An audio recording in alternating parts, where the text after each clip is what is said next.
Oke, baik. Sebelum kita mulai, Kak Ikin boleh dibantu untuk berdoa di awal?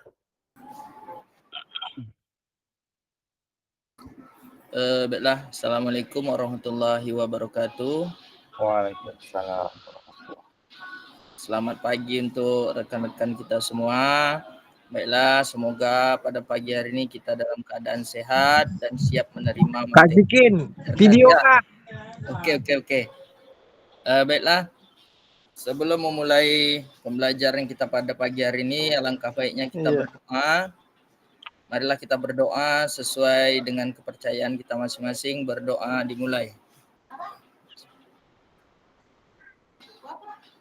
Berdoa selesai.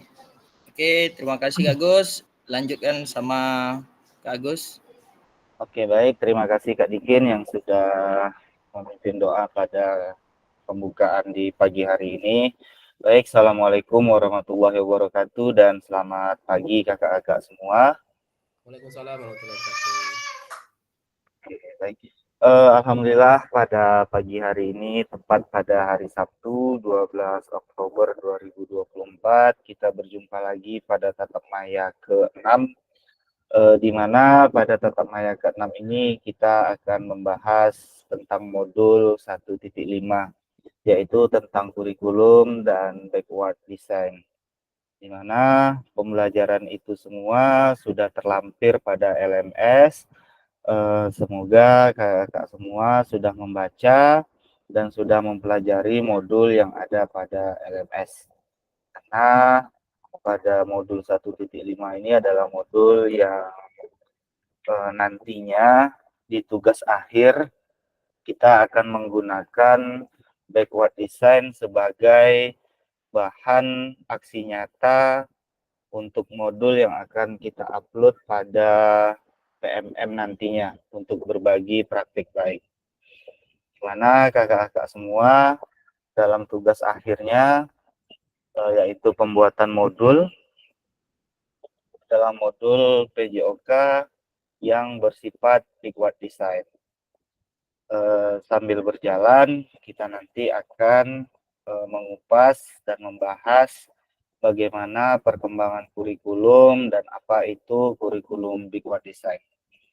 Kakak-kakak semua sudah membaca tentang modul yang ada di LMS? Mohon maaf Kak, belum. Belum.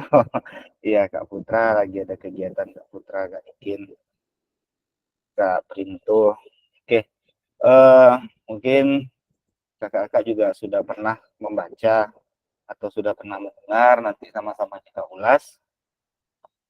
Sekarang kita lanjut, salam dan bahagia. Kita lanjut kesepakatan kita bersama, kita mengingat kembali kesepakatan kelas kita saat kita menjalankan aktivitas pertemuan tatap maya ini. Peserta selalu menyalakan kamera, kemudian mematikan mikrofon, hadir sepenuhnya, menghargai waktu bersama, memaksimalkan fitur chat, kemudian klik raise hand sebelum bertanya, dan apabila ada gangguan jaringan, itu adalah suatu hal yang wajar. Oke, baik. Pada kesempatan kali ini, tujuan kita pada sesi ini adalah agar kakak-kakak dapat memahami 3 karakteristik utama kurikulum Merdeka, serta keterkaitannya dengan prinsip pemikiran Ki Hajar Dewantara. Kemudian yang kedua, tujuannya adalah peserta mampu memahami pengembangan kurikulum PJOK. Dan yang ketiga, yaitu peserta mampu memahami penyusunan program PJOK yang berkualitas dengan backward design. Oke, baik. Agenda kita pada pagi hari ini yang pertama yaitu backward design. Kemudian yang kedua adalah pengembangan kurikulum PJOK, dan yang ketiga adalah pemikiran Ki Hajar Dewantara dan kurikulum Merdeka. Baik, sebelum kita ulas lebih jauh, di sini saya ingin bertanya kepada kakak-kakak semua, pernah mendengar backward design kakak-kakak atau sudah membaca selenting tentang apa itu big white design yang ada pada modul.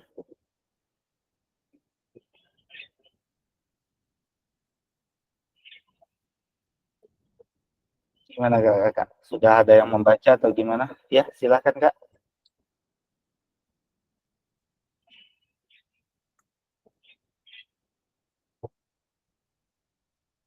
Belum. Oke. Pak Diki belum, berarti yang lain belum ya. Belum membaca modul, berarti baik. Pada pagi hari ini mungkin saya menjelaskan sedikit yang sebenarnya itu sudah ada pada modul yang ada di LMS. Mungkin banyak di antara kita yang tidak familiar mungkin ya dengan istilah big word design.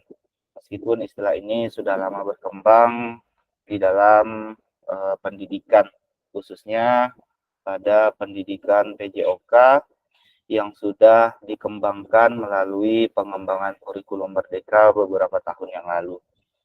Kemudian kakak-kakak dalam konteks Big White Design ini, Big White Design itu sendiri yaitu suatu pendekatan dalam merancang instruksional yang melibatkan perancangan proses pembelajaran yang dimulai dari identifikasi capaian, kemudian yang diharapkan, dan kemudian merancang langkah-langkah yang dibutuhkan untuk mendapatkan capaian tersebut secara mundur ke belakang. Jadi dalam pengembangan program pembelajaran, Big White Design juga menggunakan metode yang sama, yakni capaian atau tujuan, kemudian diteruskan dengan bergerak ke belakang menentukan penilaian, pengalaman belajar, dan aktivitas untuk mencapai tujuan tersebut. Dengan kata singkat, Big White Design itu sendiri merupakan proses sistematis yang memastikan kesesuaian kurikulum dengan capaian pembelajaran yang diinginkan. Di mana pada kurikulum Merdeka ini sama-sama kita ketahui, ketercapaian CP itu adalah capaian pembelajaran, itu semuanya sama yang sudah diatur dalam Permendikbud. Tetapi untuk tujuan pembelajaran itu adalah bebas. Tujuan pembelajarannya adalah tergantung kriteria sekolah kita masing-masing. Ada tujuannya hanya sampai mampu, kemudian ada yang tujuannya itu peserta didik dapat mempraktekkan. Semua itu dapat dilihat dari bagaimana perkembangan yang terjadi pada sekolah atau tempat kita mengajar saat ini, sehingga pada perkembangan kurikulum Merdeka ini kita sebagai guru PJOK itu dibebaskan dalam menentukan tujuan pembelajaran itu sampai di mana. Kemudian Big White Design itu sendiri dalam pengembangan kurikulumnya secara umum itu melalui 3 tahap. Yang pertama yaitu mengidentifikasi capaian pembelajaran, kemudian menentukan metode penilaian, dan yang terakhir adalah merencanakan pengalaman belajar dan strategi pembelajaran. Di mana pada kurikulum-kurikulum biasa itu merencanakan pengalaman belajar dan strategi pembelajaran itu kita letak di awal, tetapi ketika kita menggunakan modul bersifat Big White Design ini, pengalaman belajar dan strategi pembelajaran itu kita letaknya di akhir. Seperti itu. Itu untuk Big White Design. Itu semua nanti kakak-kakak setelah pertemuan kita pada Meet pagi hari ini, kakak-kakak semua nanti bisa melihat kemudian membaca mungkin sedikit tentang Big White Design yang ada pada modul di LMS kakak-kakak masing-masing. Oke, baik, sampai di sini kita lanjut. Tanggap Big White Design ini secara teori itu mungkin kakak-kakak sudah paham, nanti tinggal penerapannya aja bagaimana cara kita membuat modul yang bertemakan Big White Design atau dengan tipe Big White Design. Nah, kita akan masuk ke aktivitas yang pertama, yaitu Big White Design dalam pengembangan kurikulum PJOK. Di mana pada kurikulum PJOK itu sedikit saya jelaskan sedikit, yaitu pada saat ini kurikulum itu diartikan sebagai lintasan yang harus ditempuh. Jadi ibaratnya pada pendidikan atau kita guru ini, kita memiliki kurikulum yang sudah kita buat, kemudian pada kurikulum itu kita anggap sebagai lintasan yang harus ditempuh. Jadi seorang pelari itu memulai dari start sampai finish untuk memperoleh medali atau kemenangan. Kemudian konsep tersebut diharapkan di dunia pendidikan menjadi serangkaian mata pelajaran yang harus ditempuh oleh peserta didik mulai dari awal sampai akhir program pembelajaran untuk memperoleh penghargaan dalam bentuk ijazah sesuai dengan yang sudah dijelaskan beberapa hari lalu mengenai ijazah dan hasil yang didapatkan peserta didik yang sudah dijelaskan oleh Kemendikbud. Baik, kemudian kita masuk ke aktivitas 1, yaitu menurut kakak-kakak semua, kira-kira seberapa dalam pemahaman kakak-kakak tentang kurikulum yang ada pada PJOK? Mungkin kakak-kakak bisa menuliskan skala 1 sampai 10. Silakan tuliskan skala tersebut pada kolom chat menurut kakak-kakak semua. Menurut kakak-kakak, skala 1 sampai 10 kira-kira seberapa dalam pemahaman kakak-kakak tentang kurikulum yang ada tentang PJOK? Silakan kakak-kakak ketik di kolom chat.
Oke, Kak Putra 8 sampai 9, Kak Marsudi 8, Kak Printo 6, kakak-kakak yang lain, Kak Iswandi 8 sampai 9. Oke. Baik. Kalau seperti ini kita mulai dari Kak Iswandi. Kak Marsudi. Kak Marsudi di angka 8. Kalau boleh tahu alasannya kenapa Kak Marsudi menuliskan di angka 8? Terima kasih Kak Agus. Permasalahan kurikulum ini kenapa saya angka 8? Kalau kurikulum ini kita paham tentang kurikulum itu. Cuma sekarang ini masih mengambang terutama di kurikulum Merdeka ini. Karena pembuatan modul ajarnya itu masih sangat terlalu rancu itu Kak Agus. Makanya saya masih 8 ambil nih poin nilai 8 gitu. Oke, baik. Terima kasih Kak Marsudi. Berarti sudah paham tetapi masih rancu dalam pembuatan modul terkait kurikulum Merdeka pada saat ini. Oke, baik. Terima kasih Kak Marsudi. Kemudian di sini ada Kak Putra dan Kak Iswandi yang sudah menuliskan 8 sampai 9. Kira-kira Kak Putra atau Kak Marsudi? Kak Putra atau Kak Iswandi? Silakan. Saya dulu Kak ya. Ya, boleh. Pemahaman saya tentang kurikulum nih Kak, ada beberapa aspek penting dalam kurikulum Merdeka nih Kak. Yang pertama tuh fokus pada pengembangan kompetensinya, udah tuh fleksibel dan berpusat pada siswa. Kemudian masukkan profil pelajar Pancasila, kemudian merubah berbagai metode pembelajaran, kemudian penilaiannya yang jelas, Kak, atau otentik. Oke. Itu Berarti aja. sudah terstruktur berarti Kak Putra ya, berarti dalam Ya. kurikulum Merdeka ini terstruktur. Dari situ Kak Putra sudah hampir 99 Namun, Kak, memahami. perlu diingat juga, ini untuk kurikulum Merdeka ini masih terus berkembang, Kak. Jadi banyak lah, Kak. Pengembangan itu banyak, Kak. Oke, terima kasih, Kak. Oh, oke, baik. Terima kasih Kak Putra atas pendapat Kak Putra yang sudah menjawab seberapa paham Kak Putra mengenai kurikulum Merdeka ini. Oke, baik. Di sini ada Kak Printo yang menuliskan 6 skalanya dari 1 sampai 10. Kenapa Kak Printo? Nah, gini Kak ya, kalau saya itu memang tahu tentang kurikulum Merdeka, cuma saya bingung masalah penilaiannya. Penilaian anak tuh kadang-kadang saya tidak bisa sesuai dengan apa yang saya nilai dengan apa yang siswa mampu. Nah, jadi agak bingung situ cara penilaiannya. Beda dengan Kak Ari tadi, Kak Putra. Dia bilang kan sistemnya udah terstruktur. Tapi kan terstruktur tuh kadang-kadang kita jadi mengarang-arang nilai. Anak tuh tak mampu tapi kita tinggikan nilainya. Di situ saya kurang paham dengan sistem penilaian yang kurikulum Merdeka ini. Nah, begitu Kak Agus. Oke, baik. Terima kasih Kak Printo. Berarti Kak Printo masih rancu pada proses penilaian, di mana pada kurikulum Merdeka ini Kak Printo belum bisa menilai peserta didik itu sesuai dengan harapan Kak Printo sebagai seorang pendidik. Kemampuan peserta didik itu harus mencapai di titik ini. Seperti itulah contohnya Kak Printo ya. Oke, silakan Kak Putra. Boleh tambahan, Kak? Boleh, silakan. Untuk penilaian tuh, Kak, biar autentik, biasanya kalau saya tuh membuat skala, Kak. Jadi nanti ada skala 1, 2, 3, dan 4 gitu. Misalnya dalam pembelajaran poli lah, Kak. Misalnya skala 1, dia passing dengan teknik yang seperti ini, kaki seperti ini gitu. Yang kedua, bla bla bla, lanjut. Nanti ditengok pas penilaian anak, dari 1 sampai 3, 4 itu berapa dia dapat. Nanti masukkan nilainya di situ, nanti dicocokkan lagi. Seperti itulah nilainya, jadi autentik nilainya gitu, Kak. Oke, baik. Terima kasih Kak Putra. Berarti ada ini ya, ada skala yang sudah Kak Putra buat, kemudian ada tabel-tabel ketercapaian peserta didik itu sudah sampai di level berapa, seperti itu Kak Putra ya. Iya benar Kak, seperti itu Kak. Oke, sama-sama. Kak, ya silakan Kak Printo. Sedikit menanggap.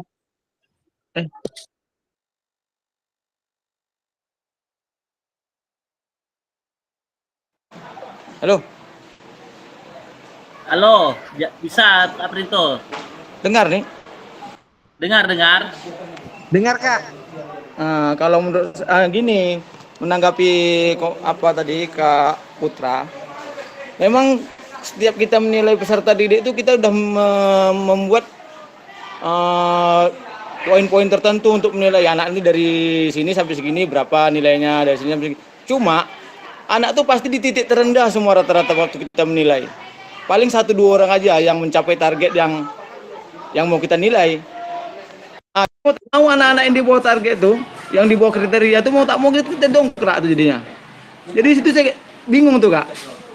Apakah dibiar aja, tak mungkin kan? Nilainya di bawah target yang kita inginkan. Jadi mau tak mau ya kita rubah, jadi dirubah lagi, jadi tak sesuai jadi ya. Makanya itu bingung, saya tak paham tuh cara menilai macam mana nanti itu. Oke, baik. Terima kasih Kak Printo. Oke, mungkin Kak Marsudi ada tambahan.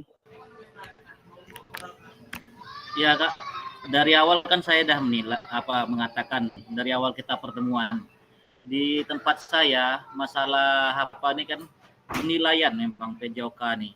Lalu kita kena nilai untuk PJOK nih terhadap wali kelas itu menekan nilainya harus tinggi, karena sekarang mengikuti sekolah-sekolah lain kadang-kadang sampai 95 rata-ratanya PJOK-nya 90 ke atas.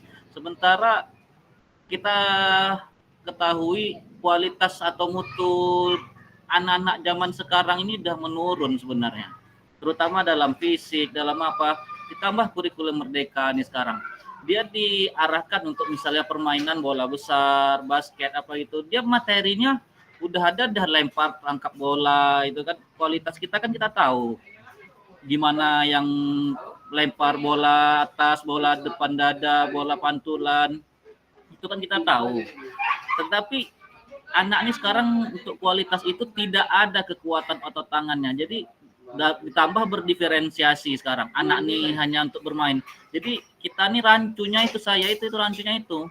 Penilaiannya ini seperti apa? Kalau dulu kan kita kan memang kita praktekkan anak, misalnya materi teknik dasar dalam bermain basket, ya kita ambil nilai teknik dasar dalam permainan basket. Sementara kalau diferensiasi ini kan anak dulu suruh tampilkan. Itu waktu tidak akan cukup. Terima kasih, Kak Apa. Oke, baik. Terima kasih banyak Kak Marsudi atas tambahan tanggapannya tadi. Itu tadi yang seperti yang sudah kita sebutkan di awal. Memang kalau ketercapaian atau capaian pembelajaran atau yang biasa kita singkat CP itu memang sudah ditentukan dan sudah baku dibuat oleh Kementerian Pendidikan atau Kemendikbud. Kemudian untuk tujuan pembelajaran, sekarang peserta didik itu kita yang tahu bagaimana tipe mereka, bagaimana karakter mereka, dan bagaimana ketercapaian mereka dalam pembelajaran. Nah, dalam tujuan pembelajaran itulah yang nantinya akan kita mainkan. Tujuan pembelajaran itu sudah dibuat sesuai dengan karakteristik kita masing-masing. Jadi tujuan pembelajaran itu kita bebas membuatnya seperti apa, sesuai dengan karakter dan bagaimana pandangan kita terhadap peserta didik tersebut. Jadi tujuan itu kita yang membuat. Jadi tujuan dari sekolah A dan sekolah B itu tidak sama. Ada sekolah A itu sekolah yang di tengah kota. Mungkin tujuannya sudah bisa sampai siswa itu dapat mempraktekkan. Tetapi di sekolah B yang terletak di pinggir, itu siswa hanya mampu mengidentifikasi atau siswa hanya mampu menjelaskan. Jadi kita di tujuan pembelajaran itu kembali ke kita lagi sebagai pendidik. Kita lihat lagi tujuannya itu mau di mana kita letakkan. Seperti itu mungkin Kak Marsudi dan Kak Printo. Karena itu sudah diberi kebebasan kepada kita untuk mengatur dan mendesain seapik mungkin tujuan pembelajaran itu sesuai dengan karakteristik peserta didik yang ada di sekolah kita masing-masing. Mohon maaf Kak Gus. Ya. Berarti kita tujuan pembelajaran itu sebenarnya cuma satu aja bisa. Gitu Kak Agus. Contohnya ya. Misalnya permainan basket. Anak tuh mengenal aja dalam permainan basket itu. Tahu mengenal permainan basket kalau SD. Gimana tuh Kak Agus? Kalau untuk teknik dasarnya kalau saya bilang sangat jauh untuk kualitas anak-anak nih. Sama dengan atletik misalnya materi lari, anak mengetahui lari cepat, lompat jauh anak mengetahui materi lompat cepat, gitu aja tujuan pembelajaran satu aja bisa Kak Agus. Oke, baik. Terima kasih Kak Marsudi. Dalam pembelajaran kurikulum merdeka, itu tujuan pembelajarannya itu kan sudah fleksibel. Boleh satu, boleh dua, atau lebih dari satu. Itu kembali ke kita lagi, Kak Marsudi. Kembali ke kita melihat kompetensi peserta didik kita itu sendiri. Kalau seandainya mereka hanya mampu satu, kita akan buat satu. Tetapi nanti di jenjang yang selanjutnya, bagaimana dari satu itu, peserta didik itu bisa menjadi dua kompetensi yang mereka dapatkan. Seperti itu.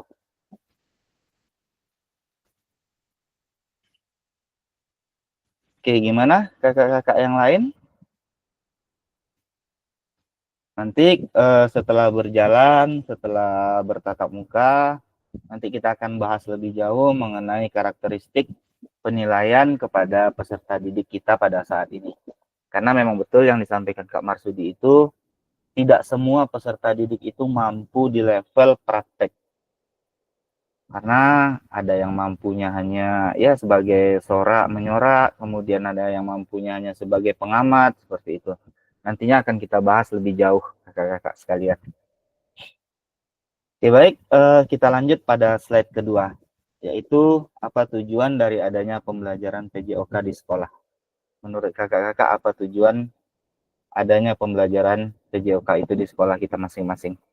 Mungkin kakak-kakak bisa mengetikkan jawaban kakak-kakak di kolom chat sesuai pendapat kakak-kakak masing-masing.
Baik kakak-kakak, boleh di sini sudah ada Kak Iswandi. Tujuan pembelajaran PJOK adalah selain untuk mengembangkan minat dan bakat siswa, khususnya dalam segi kegiatan olahraga, juga untuk menerapkan perkembangan jasmani dan rohani siswa. Oke, baik. Terima kasih Kak Iswandi. Sama-sama Kak. Kak Marsudi membentuk karakter siswa dan membentuk jiwa dan tubuh yang sehat. Oke, terima kasih Kak Marsudi. Kemudian Kak Sadikin, tujuan pembelajaran PJOK diajarkan adalah untuk mengajarkan tentang macam-macam olahraga yang ada dan pentingnya olahraga untuk tubuh kita. Oke, baik. Sudah 3 orang, ditunggu kakak-kakak yang lain. Apa tujuan adanya pembelajaran PJOK yang ada di sekolah kita masing-masing? Silakan kakak-kakak yang lain. Kak Putra di sini sudah menjawab hidup sehat jasmani dan rohani, membentuk karakter siswa seperti disiplin, tanggung jawab, dan lain-lain, refreshing untuk siswa. Kemudian menumbuhkan minat olahraga, baik prestasi maupun tidak. Kemudian Kak Nuryadi mengembangkan anak secara keseluruhan melalui kegiatan jasmani, bukan hanya mengembangkan fisik saja, melainkan juga mengembangkan mental, sosial, emosional, intelektual, dan kesehatan secara keseluruhan. Oke, baik. Sudah 1, 2, 3, 4, 5. Sudah 5 kakak-kakak yang mengirimkan apa pentingnya dan apa tujuan dari adanya pembelajaran PJOK di sekolah kita masing-masing. Nah, baik kakak-kakak, terima kasih kepada kakak-kakak yang sudah menjawab pertanyaan tersebut. Sekarang kita akan lanjut.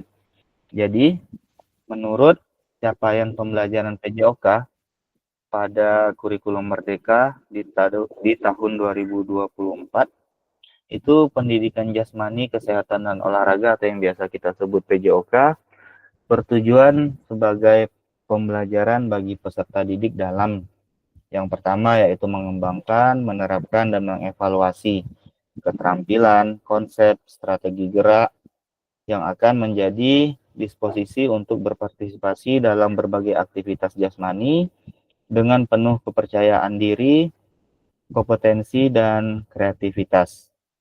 Kemudian yang kedua, membantu dan memberi dukungan mereka dalam memilih gaya hidup sehat dan aktif secara jasmani. Dan yang ketiga, membangun dan menerapkan keterampilan sosial dan emosional melalui konteks pembelajaran yang menekankan nilai-nilai fair play, kerjasama tim, dan inklusivitas. Dan yang terakhir yaitu menanamkan apresiasi dan mengembangkan sikap positif untuk aktif secara jasmani sepanjang hayat sebagai upaya peningkatan keseluruhan kualitas hidup. Ini semua sesuai dengan jawaban yang kakak-kakak sebutkan.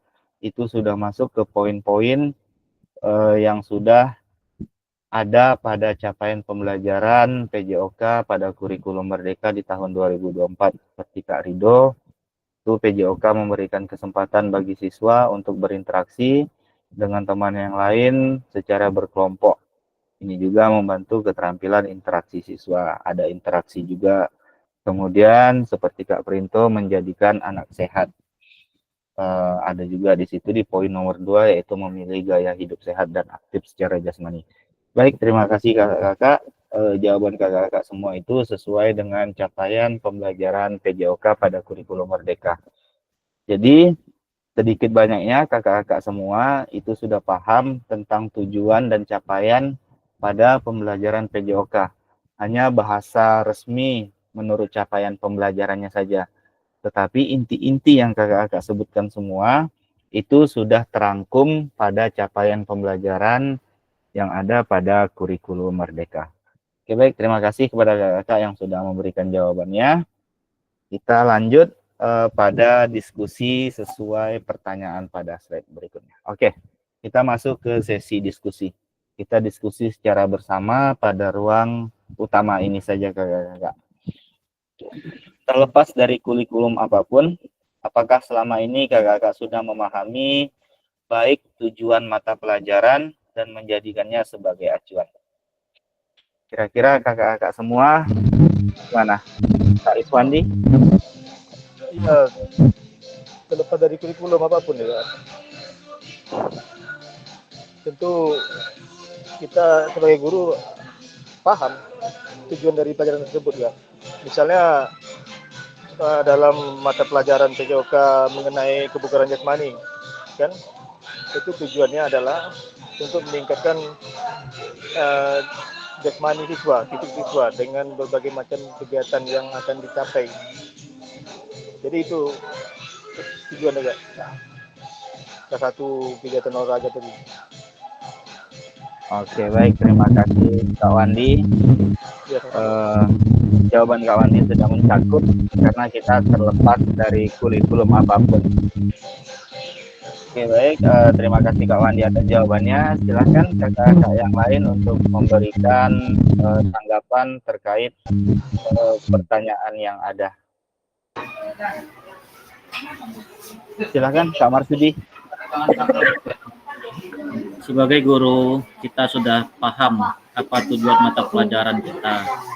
Walaupun apa itu kurikulum, tujuannya tetap sama seperti tadi, yaitu membentuk karakter siswa, terutama ya dalam olahraga itu karakternya. Karena di dalam pelajaran PJOK itu dalam bermain kan kita ada membentuk yang sportifnya gimana, kejujuran, dan yang lain-lain. Dan ditambah lagi kita membentuk supaya siswa itu mau berolahraga dan memiliki jiwa dan tubuh yang sehat. Jiwa yang sehat tadi seperti dia kepikiran yang sehat, tidak negatif terus, dan tubuh yang sehat itu tubuh yang memang sehat dan bugar. Dan gimana mereka itu memperolehnya untuk mendapatkan tubuh yang sehat dan bugar itu mereka tahu. Jadi dari pembelajaran PJOK inilah anak-anak mengetahui tentang olahraga dan supaya dapat dijalankan dalam kehidupan sehari-hari sampai akhir hayat. Jadi kita sudah memahami dengan baik tujuannya. Tetapi kebanyakan orang berpikiran negatif dengan pembelajaran PJOK ini, ada berapa oknum, bukan seluruhnya ya, Kak Agus dan kawan-kawan. Sampai sekolah itu memberikan bola saja, jadi anak-anaknya itu tidak ada sampai memberikan apa itu tujuan pembelajaran yang akan kita capai pada hari ini. Itu ada yang beberapa oknum yang saya dengar, jadi itulah yang dapat memperjelek citra dari guru PJOK tersebut. Agus, terima kasih. Oke, baik. Terima kasih Kak Marsudi, padat dan jelas yang disebutkan Kak Marsudi tadi mengenai seberapa kita memahami tujuan mata pelajaran dan menjadikannya acuan pada pembelajaran PJOK itu sendiri. Betul yang dibilang Kak Marsudi tadi, hanya dengan beberapa oknum yang dilakukan mungkin oleh teman-teman kita, semoga tidak kita yang berada di sini, gara-gara beberapa oknum yang hanya memberikan bola, jadi guru PJOK itu terlihat tercoreng namanya untuk seluruh guru PJOK. Semoga dengan kita memahami pembelajaran, kita memahami tujuan yang akan kita berikan kepada peserta didik kita nantinya, PJOK itu sudah tidak dipandang enteng lagi oleh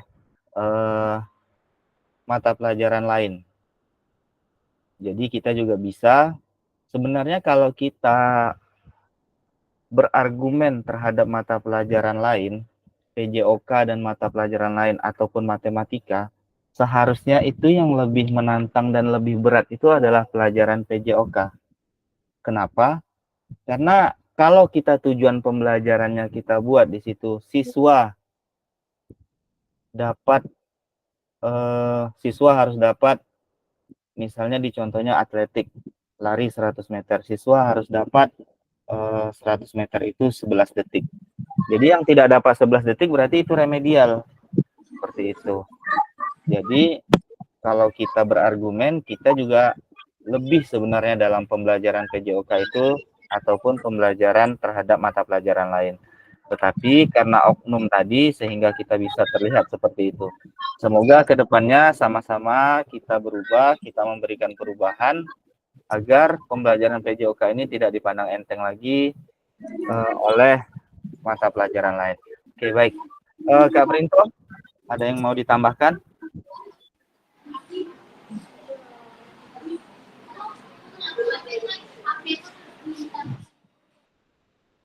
Pas Kak, pas.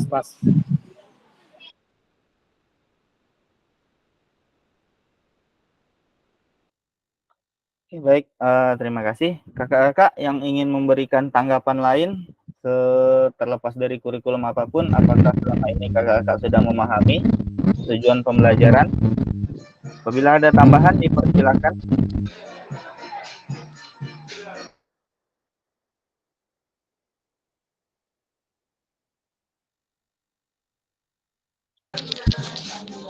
Agak ribet Kak ya di sini Kak. Tempat saya ini Kak. Oh, nggak apa-apa, Kak. Lagi pesta kayaknya.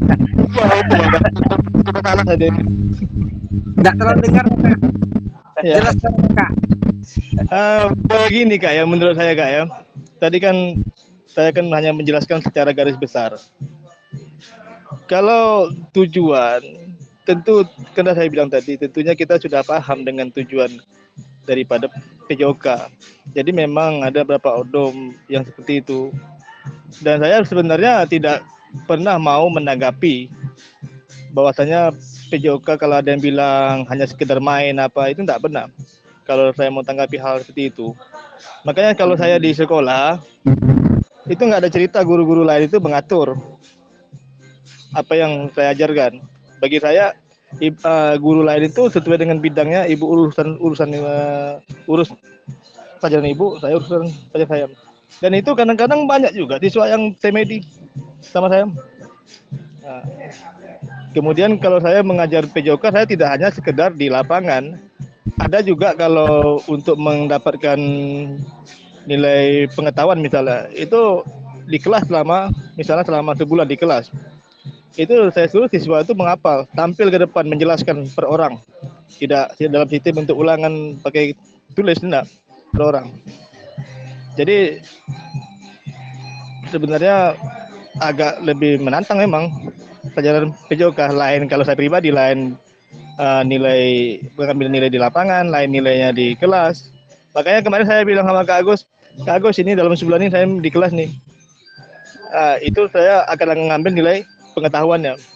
Misalnya dalam materi, saya juga menerapkan materi-materi mengenai narkotika atau nafsa, dan materi mengenai ini HIP.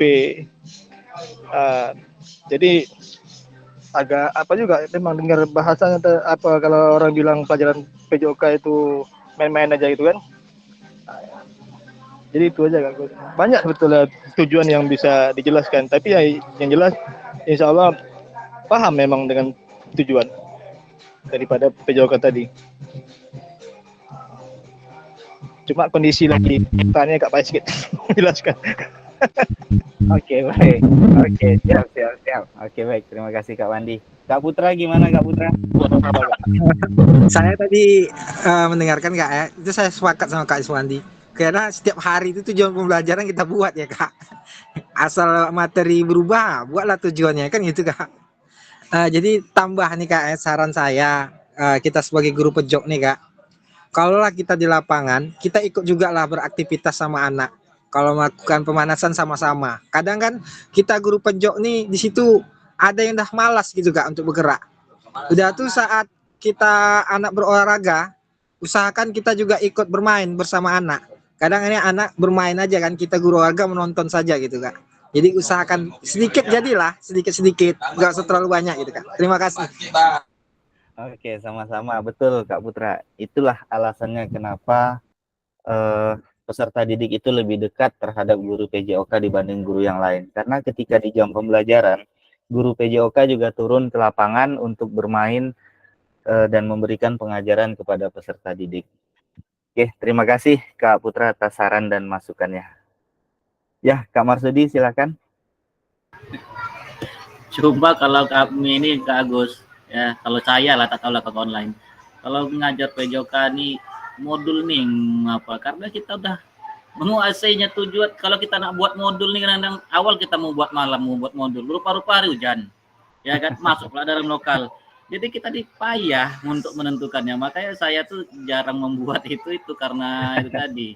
Kalau udah kita siapkan rupanya cuaca dah tak mengkondisikan kita. Tapi kan kita kalau wali kelas SD lah misalnya kan. Kalau SD itu kan kadang dia tahun ini ngajar kelas 1, kelas 2, kadang-kadang kelas 5. Kalau kami SD PJOK ini kan materinya itu aja. Kita udah menguasai dari awal dan di kuliah pun kita sudah menguasainya. Jadi kita sudah mengetahui apa yang tujuan akan kita capai. Makanya tujuan mata pelajaran PJOK ini karena kita memang udah skillnya dari awal kuliahnya PJOK, udah berapa tahun pengalaman kita, pasti kita sudah mengetahuinya. Ya Kak Agus dan kawan-kawan. Oke, baik. Terima kasih Kak Marsudi. Jadi kalau kita sudah membuat modul di malam hari, ternyata modul kita adalah modul di lapangan. Kemudian hari cuaca yang kita memang tidak tahu cuaca itu seperti apa, bisa panas, kemudian bisa hujan. Kita juga harus menyiapkan sebenarnya alternatif kedua apabila terjadi hujan. Mungkin bisa aja kita lakukan gerakan seperti apa tujuan pembelajaran kita tadinya, mungkin bisa kita rubah ke dalam kelas seperti permainan apa yang bisa kita lakukan, permainan kecil lah, sehingga peserta didik itu mungkin bisa bergerak sesuai dengan tujuan yang akan kita terapkan tadinya. Oke, baik. Terima kasih Kak Marsudi atas tanggapannya dan kakak-kakak yang lain, sangat luar biasa. Saya sebenarnya sambil kerja nih Kak Agus. Bukan saya besok, jadi sambil kerja gitu loh nih Kak Agus. Kerja. Oh iya. Kerja dekor. Saya kan punya bidang Undang-undang Pak. Oh iya. Ya. Oke, sekalian promosi Bu. Ya, yang mau nikah lagi bolehlah pesan. Ya Kak Swandi. Kalau pesan apa? Mantap. Coba salah pula mau ninggal. Iya, siap. Nggak apa-apa Kak Wandi. Dilanjutkan aja sambilan. Iya. Oke, baik kakak-kakak, kita lanjut ke slide selanjutnya, yaitu dalam konteks kurikulum merdeka. Apakah tujuan-tujuan ini bisa tercapai? Nah, kita kembali ke sini. Kita kembali ke tujuan-tujuan pembelajaran yang kita buat. Itu capaian pembelajaran sudah dibuat oleh kementerian. Dan tujuan pembelajaran itu jatuhnya ke kita, ke pribadi guru masing-masing sesuai dengan kondisi sekolah dan peserta didik. Kira-kira menurut kakak-kakak sekalian, dalam konteks kurikulum merdeka, ini kita sudah diberi nih kebebasan. Beda seperti kurikulum-kurikulum sebelumnya, yang itu sudah tercantum pada Permendikbud antara capaian dan tujuan sudah sinkron dan tidak bisa kita rombak lagi. Tetapi pada kurikulum Merdeka ini pada tujuannya masih bisa kita kotak-atik. Jadi menurut kakak-kakak semua itu tercapai atau tidak tujuannya?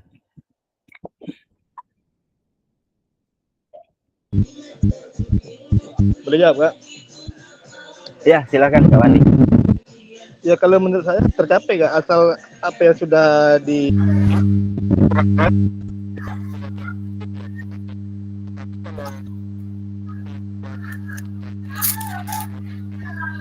Oh, story Kak Wandi, nggak dengar suaranya Kak Wandi. Suara Kak Wandi tidak terdengar Kak Wandi.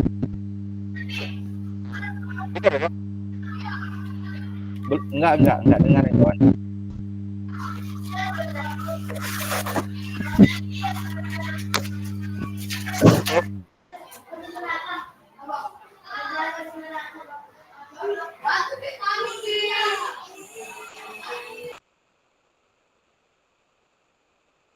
Coba diulangi Kak Wandi, gimana?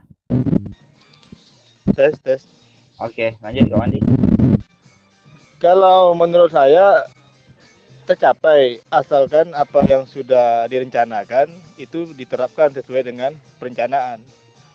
Ya selama ini ya insya Allah apa yang saya rencanakan itu tercapai. Makanya kalau ada yang tidak tercapai diadakan pengayaan. Sebenarnya dalam kurikulum mereka yang pernah saya ikuti pelatihan tidak ada remedi sebetulnya, tapi pengayaan aja. Jadi intinya apa yang sudah direncanakan dalam bentuk modul dan itu diterapkan sampai fase akhirnya ya maka insya Allah tercapai. Itu aja Kak. Oke, baik, terima kasih Kak Wandi. Betul yang disebutkan Kak Wandi tadi, pada tujuan pembelajaran khususnya yaitu pembelajaran PJOK. Jadi pada pembelajaran PJOK ini sendiri itu tujuannya sudah kita yang membuat, kita yang melihat karakteristik peserta didik sesuai dengan kondisi sekolah kita masing-masing. Jadi apabila tujuan itu tidak tercapai, berarti di situ kita ada kekeliruan atau sedikit kesalahan dalam pembuatan tujuan pembelajaran. Pada intinya tujuan itu sesuai apa yang kita buat setelah kita melihat karakteristik peserta didik serta kondisi sekolah kita masing-masing. Oke, baik, terima kasih. Kemudian di sini kita memahami tujuan umum penting sebagai acuan untuk memahami muara akhir pembelajaran. Untuk mencapai tujuan umum ini, pemerintah sudah menurunkannya ke CP dan mempersilahkan guru atau satuan pendidikan untuk menurunkannya lagi ke dalam TP. Nah, ini yang seperti saya sebutkan tadi di awal, itu CP sudah ditetapkan oleh Kemendikbud sesuai dengan permen yang sudah di-share atau disebar kepada seluruh guru PJOK yang ada di Indonesia khususnya. Kemudian untuk menurunkannya lagi menjadi TP itu terserah kembali kepada guru masing-masing sekolah tempat mereka mengajar. Mereka akan melihat kondisi sekolah, kemudian akan melihat karakteristik peserta didik itu seperti apa, tujuannya nanti akan dibuat seapik mungkin sehingga tujuan pembelajaran itu dapat tercapai sesuai dengan capaian pembelajaran. Seperti itu kakak-kakak. Nah, di sini bagaimana memastikan agar pengajaran yang kita lakukan itu benar-benar menyasar pada tujuan pembelajaran. Karena seringkali pengajaran langsung fokus pada materi atau kreativitas yang harus dilakukan murid. Jadi seperti ini, kakak-kakak. Contohnya, ini permainan bola besar. Kita kan sebagai guru PJOK mungkin kadang lupa membuka materi, kemudian lupa membuka modul. Jadi seringkali kita ketika masuk, ketika di permainan invasi lah, contohnya pada permainan sepak bola. Nah, karena seringkali pengajaran itu langsung fokus pada materi, oke, bab 1 ini kita adalah permainan bola besar, yaitu permainan sepak bola. Jadi ketika anak-anak itu olahraga, mereka seringkali itu dibawa oleh beberapa guru langsung keluar ke lapangan. Hari ini kita adalah pembelajaran PJOK, yaitu bola besar, sepak bola. hari ini kita akan belajar menendang. Jadi semuanya itu sibuk dengan aktivitas menendang. Dan si guru ini lupa menyampaikan apa sih tujuannya, kemudian permainan sepak bola itu apa. Si guru itu lupa bagaimana cara menyampaikan materi, tujuan, fungsi, dan bagaimana cara-caranya. Itu yang seringkali kita semoga tidak di sini, semoga kakak-kakak di sini tetap sesuai dengan prosedur dalam pengajaran PJOK. Karena dalam pembelajaran PJOK itu sebelum kita membawa peserta didik kita keluar ke lapangan, pada tahap awal pasti kita akan memberikan pengajaran materi sesuai materi yang akan kita ajarkan dan kita praktekkan nantinya. Oke, baik, Kak Marsudi gimana? Mic-nya Kak Marsudi. Ya. Jadi Kak Agus, kita saat pembelajaran PJOK itu, kalau saya betul kata Kak Agus, kita bukan langsung praktek langsung, teori dulu. Saya 1 kali pertemuan teori, nanti baru 3 kali pertemuan praktek. Cuma sekarang nih kan, pembelajaran berdiferensiasi. Tadi kata menjelaskan cara-caranya itu kan. Kalau itu apakah bisa berdiferensiasi? Sementara berdiferensiasi ini anak nih, kalau pembelajaran kurikulum merdeka sekarang nih, anak itu disuruh tampilkan dulu. Misalnya menendang bola misalnya kan.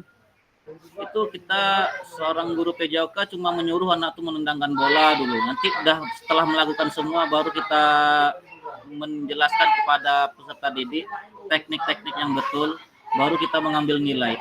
Kayak gitu gimana Kak Agus? Apakah bisa seperti itu? Oke, baik.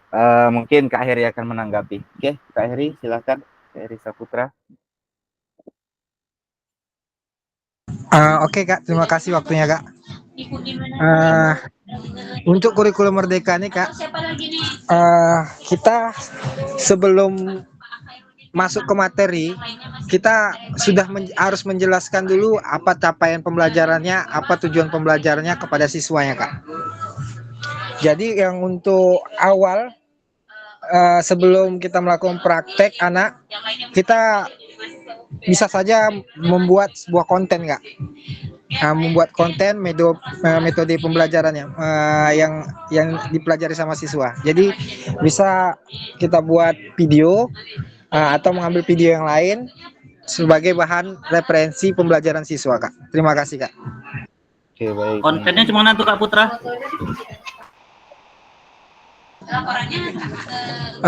Iya Kak Marsudi, kontennya itu sesuai pembelajaran. Misalnya materi sepak bola, kita kalau ada yang di YouTube atau apa itu kita bisa tampilkan saja gitu Kak. Sesuai dengan materinya Kak. Oh gitu, iya. Jadi kita melihatkan ke anak melalui apa gitu, kita lihatlah video tentang konten pembelajaran materi misalnya sepak bola gitu ya. Seperti itu Kak Putra. Iya Kak, seperti itu. Terima kasih. Oke, baik. Terima kasih Kak Marsudi dan Kak Putra yang sudah memberikan pertanyaan dan jawaban. Semua itu kembali lagi ke kita untuk memvariasikan pembelajaran agar pembelajaran itu menarik baik di saat teori maupun di saat kita sedang mempraktekkan. Karena dalam pembelajaran itu, khususnya PJOK, apabila pembelajaran itu sudah menarik, maka peserta didik itu nanti akan happy dengan pembelajaran yang akan kita berikan, baik itu teori maupun itu praktek. Oke, baik, kita lanjut yaitu proses Big White Design dalam pengembangan kurikulum secara umum. Dalam Big White Design itu sendiri, kurikulum itu ada 3 tahap. Nah, 3 tahap itu seperti mengidentifikasi capaian pembelajaran, kemudian menentukan metode penilaian, dan yang ketiga yaitu merencanakan pengalaman belajar sesuai dengan strategi pembelajaran. Nah, kakak-kakak, itu adalah garis besar secara umum pada pembelajaran Big White Design. Saat kita membuat modul, Big White Design, itu komponen utamanya ada 3 seperti yang tertera pada layar kakak-kakak semua. Jadi di dalam pembuatan itu kita harus ada 3 itu semuanya.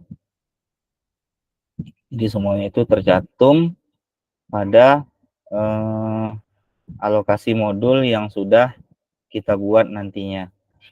Di mana yang pertama itu tadi adalah mengidentifikasi capaian pembelajaran yang mungkin itu sendiri pada tahap itu melibatkan penentuan pengetahuan, pemahaman, dan keterampilan yang harus dikuasai oleh murid di suatu akhir fase pembelajaran. Capaian pembelajaran juga harus jelas, terukur, dan lancang dengan standar atau tujuan pendidikan. Seperti itu untuk identifikasi capaian pembelajaran. Kemudian untuk metode penilaian. Kemudian untuk menentukan metode penilaian yaitu langkah selanjutnya yang mungkin kakak-kakak untuk menentukan penilaian atau metode pengumpulan bukti yang menunjukkan apakah peserta didik tersebut telah mencapai tujuan pembelajaran, khususnya untuk materi penilaian dalam Big White Design ini sendiri, kakak-kakak akan dapat mendapatkannya pada asesmen. Jadi desain penilaian yang akan kakak-kakak lakukan harus memiliki kerencangan atau keselarasan dengan capaian pembelajaran dan memberikan indikator kecakapan murid yang dapat diandalkan. Jadi untuk penilaian itu sendiri sesuai dengan asesmen. Asesmen itu kita buat sesuai dengan tujuan pembelajaran yang nantinya kita buat sesuai dengan karakteristik peserta didik kita sendiri. Kemudian merencanakan pengalaman belajar dan strategi pembelajaran, yaitu pada tahap akhir itu kakak-kakak akan merencanakan metode mengajar yang paling sesuai, konten yang menjadi minat murid, kemudian bagaimana aktivitas itu ditentukan untuk memfasilitasi keterlibatan dalam pembelajaran. Kakak-kakak akan dituntut untuk memfokuskan pada rancangan instruksi yang sejalan dan logis untuk membawa mereka ke arah capaian yang diharapkan. Seperti itu. Jadi tiga kurikulum ini, 3 proses ini adalah tahapan yang harus ada pada proses Big White Design nantinya yang akan kakak buat. Kemudian di sini adalah pesan kunci. Big White Design itu merupakan proses sistematis yang memastikan kesesuaian kurikulum dengan capaian pembelajaran yang diinginkan. Kemudian Big White Design juga pada akhirnya membantu guru menyelaraskan antara tujuan dan langkah pembelajaran serta penilaiannya. Ini adalah pesan kunci atau kata kunci dari Big White Design itu sendiri. Kemudian kita masuk ke penyusunan program PJOK pada aktivitas 2. Di mana penyusunan program itu yang pertama kurikulum berbasis standar, manakah yang benar definisi di bawah ini. Nah, kira-kira menurut kakak-kakak, kurikulum merupakan seperangkat aktivitas untuk menguasai keterampilan. Kira-kira betul tidak kakak-kakak? Kurikulum itu hanya seperangkat aktivitas untuk menguasai keterampilan saja pada pembelajaran PJOK.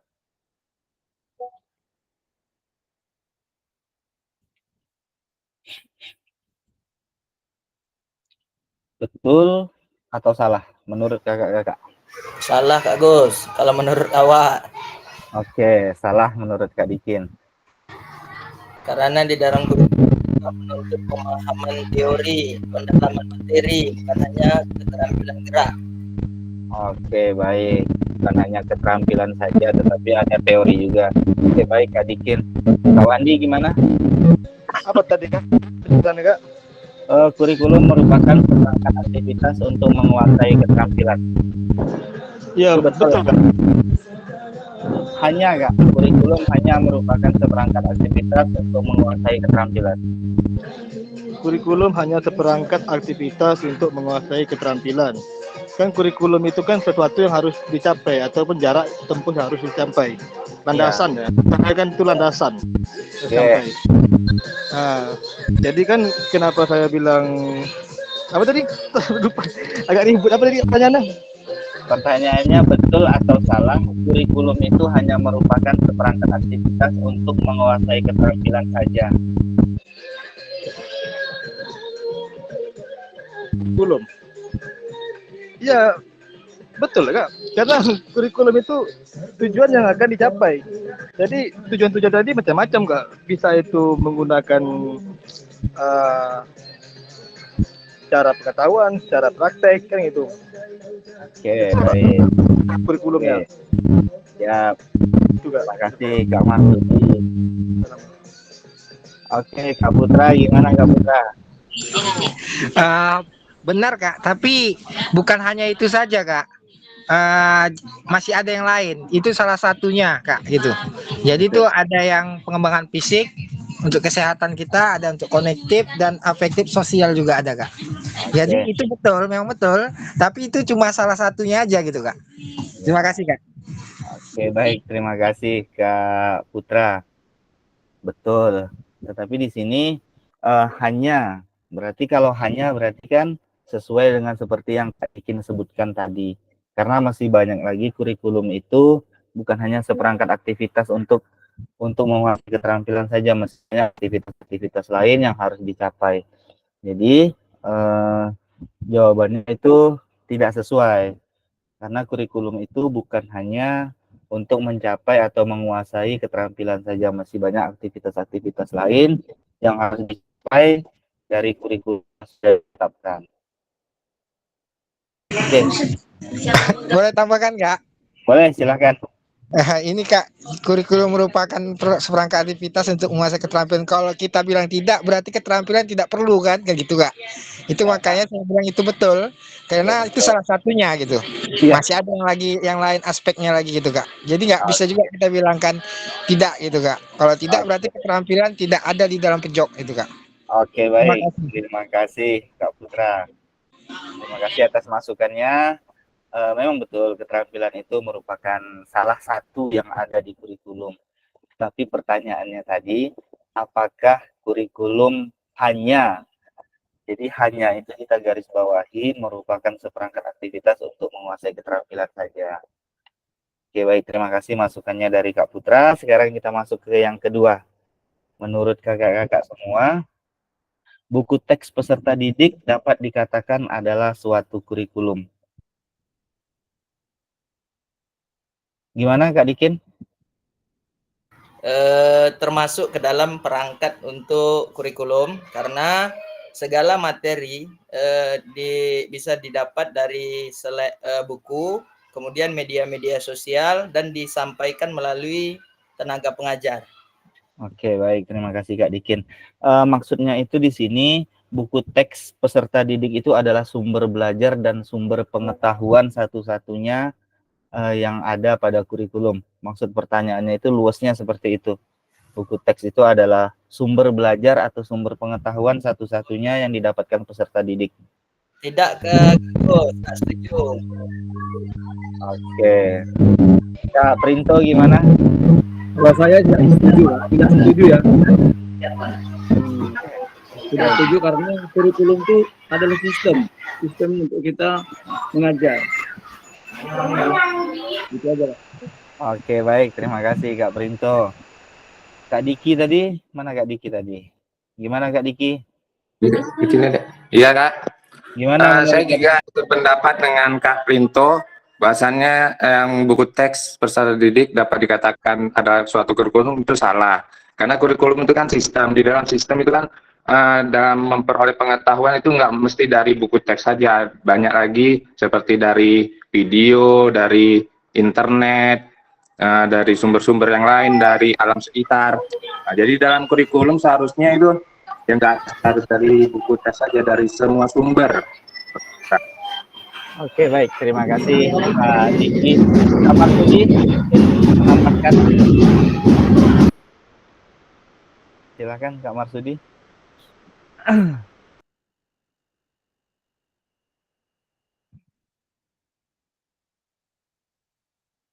Mikrofonnya masih mati Kak Marsudi. Ya, kita harus memahami dulu kurikulum itu apa. Kurikulum itu kan seperangkat atau suatu sistem rencana dan pengaturan mengenai bahan pembelajaran yang dapat dipedomani dalam aktivitas belajar mengajar. Jadi kalau di sini kan buku teks peserta didik dapat dikatakan bukan hanya buku teks saja dikatakan di sini kan, tapi buku teks itu dapat. Berarti kan buku teks ini kan sebagai pedoman juga. Berarti memang benar buku teks peserta didik itu dapat dikatakan adalah suatu kurikulum karena dia suatu pedoman juga kepada peserta didik dan para guru untuk materi pembelajaran yang akan dicapai. Terima kasih Kak Agus. Oke. Terima kasih Kak Marsudi atas jawabannya. Jadi di sini ada dua versi jawaban. Yang pertama yaitu Kak Marsudi sesuai atau betul, dan kakak-kakak yang lain tadi itu tidak sesuai. Nah, di sini kan buku teks peserta didik itu dapat dikatakan adalah suatu kurikulum. Jadi buku teks itu adalah sumber pengajaran utama, satu-satunya sumber belajar siswa yang ada atau yang dimiliki oleh peserta didik. Jadi jawabannya adalah itu tidak sesuai, karena buku teks itu bukan hanya sumber belajar yang dikatakan suatu kurikulum. Jadi peserta didik itu bisa belajar dari mana saja secara luas. Bisa itu dari internet, kemudian bisa dari kehidupan sehari-hari, dan apalagi di sekolah itu bisa dari teman-teman, bisa dari guru, dan yang lain-lain seperti itu. Kemudian yang ketiga, kurikulum adalah suatu standar untuk mengetahui apa yang peserta didik harus pelajari meliputi keterampilan, pengetahuan, dan sikap. Nah, kira-kira ini betul atau tidak? Pendapat kurikulum berbasis standar. Kurikulum adalah standar yang mengetahui apa yang peserta didik harus pelajari, meliputi keterampilan, pengetahuan, dan sikap. Gimana kakak-kakak? Kalau menurut kakak-kakak semua, sesuai atau tidak?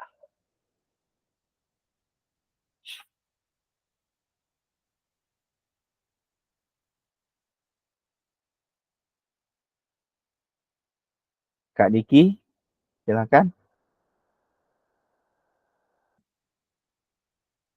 Kak Putra, oke boleh Kak Putra, silakan Kak Putra.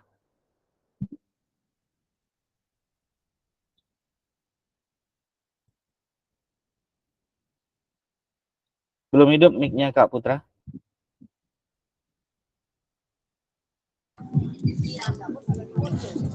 Benar Kak, jawabannya? Benar. Iya, karena secara lebih rinci kurikulum itu mencakup banyak hal Kak ya, seperti tujuan, materi, metode pembelajarannya, dan penilaiannya Kak. Terima kasih. Oke baik, terima kasih Kak Putra. Benar menurut Kak Putra. Kakak-kakak yang lain gimana?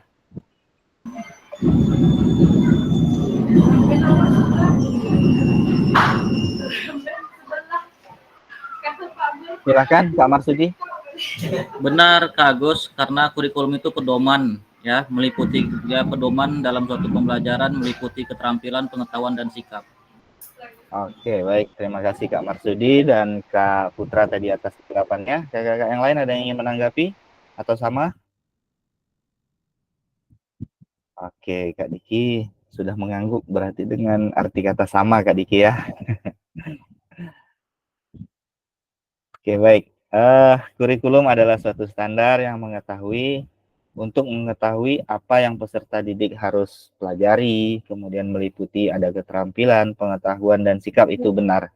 Karena kurikulum itu adalah standar untuk ketercapaian, baik itu keterampilan, pengetahuan, dan sikap. Oke, baik. Terima kasih atas pendapat kakak-kakak semua. Kemudian kita akan masuk ke slide selanjutnya, yaitu komponen kurikulum pada satuan pendidikan. Pelaksanaan kurikulum merdeka, di mana pada kurikulum itu yang pertama ada struktur kurikulum, di mana struktur kurikulum itu bisa mencapai kalender pendidikan, kemudian di situ ada tujuan pembelajaran, ada capaian pembelajaran, kemudian ada pembelajaran dan asesmen, kemudian ada penggunaan perangkat ajar, dan yang terakhir adalah kurikulum satuan pendidikan. Oke, baik. Ini adalah komponen kurikulum satuan pendidikan yang dikembangkan dan digunakan di satuan pendidikan, terdiri dari karakteristik satuan pendidikan meliputi visi, misi, dan tujuan satuan pendidikan, pengorganisasian pembelajaran, dan perencanaan pembelajaran.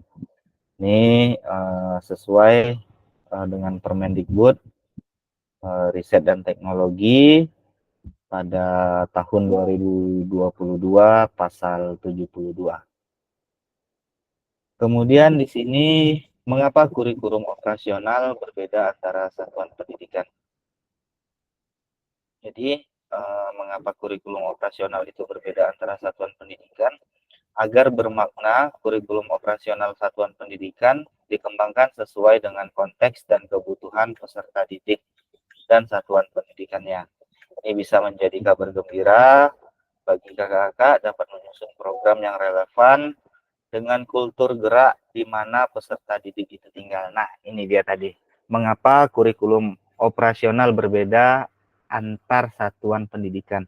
Seperti yang kita sebutkan tadi. Jadi, kurikulum itu setiap sekolah, bahkan mungkin yang sekolahnya itu sama-sama di kota saja, mungkin itu akan berbeda antara tujuan dari sekolah A dan sekolah B. Contohnya saja misalnya pada pembelajaran bola basket. Kita anggap sekolah A itu pembelajaran bola basketnya tujuannya itu pertama siswa mampu menganalisis permainan keterampilan gerak dasar pada permainan bola basket. Kemudian yang keduanya yaitu peserta didik mampu mempraktekkan keterampilan dasar syuting pada permainan bola basket. Nah, sekolah yang B sama-sama di kota itu hanya peserta didik mampu menganalisis permainan bola basket melalui keterampilan gerak dasar. Mungkin hanya mampu menganalisis saja. Ada dua karakteristik itu sesuai dengan ada dua tujuan pembelajaran itu nantinya akan kita sesuaikan dengan karakteristik peserta didik tempat kita bersekolah, tempat kita mengajar.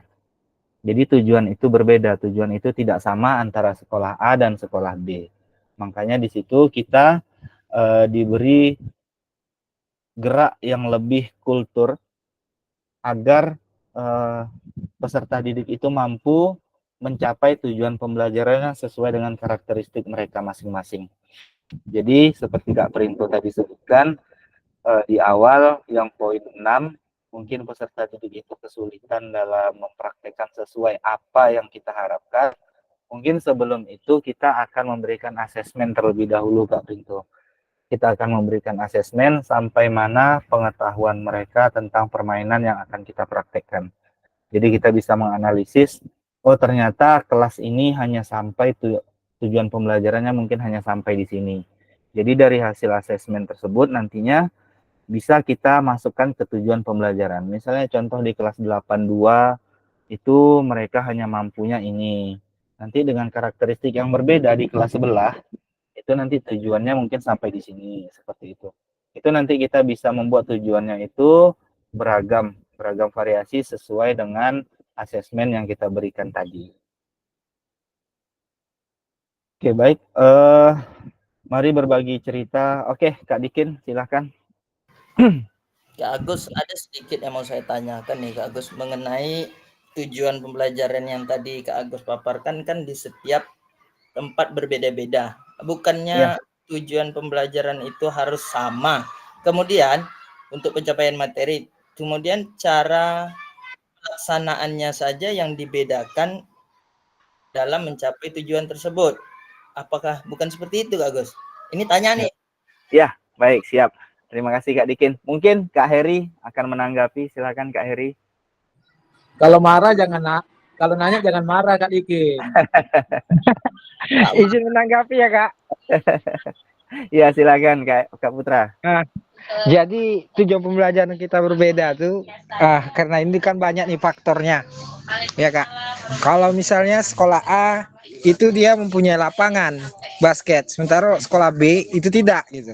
Jadi dengan adanya seperti itu, maka tujuan pembelajarannya jadi berbeda. Jadi mengambil yang lain gini gitu. Seperti itu Kak. Terima kasih. Oke, Kak Putra, contohnya tadi kita buat di basket ya. Misalnya kita buat tujuan pembelajaran kita pada materi basket, siswa mampu mempraktekkan mendribel bola dengan baik. Contohnya seperti itu. Apakah tujuan itu tidak kita perlakukan dengan hal yang sama, mau sekolah itu di desa atau sekolah itu di perkotaan? Karena untuk pelaksanaan dribble bola itu rasa saya walaupun tidak di lapangan semen, di tanah yang keras pun bisa kita perlakukan. Hanya saja kita kasih pengertian, ketepatan gerakannya seperti ini, nak, bilang. Nah, seperti itu ya contohnya. Bagaimana Kak Putra? Oke Kak, izin menanggapi lagi. Kalau yang seperti itu kita sama Kak. Yang maksud saya berbeda tadi, misalnya itu dalam kita melakukan shooting Kak. Shooting kan tentu butuh ring. Jadi kan ada sekolah yang tidak, ada yang punya, ada sekolah yang tidak punya. Jadi kalau itu nggak bisa diterapkan Kak. Kalau yang dribble yang untuk dasarnya itu bisa, itu Kak. Terima kasih. Oke, ini ya, kalau untuk shooting itu tergantung kita sebagai sekolah masing-masing ya. Kan dianjurkan kepada kita untuk mau modifikasi aturan, peralatan yang tidak kita miliki di sekolah kita.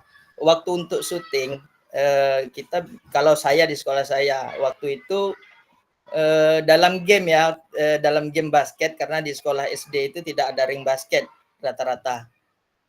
Kami menggunakan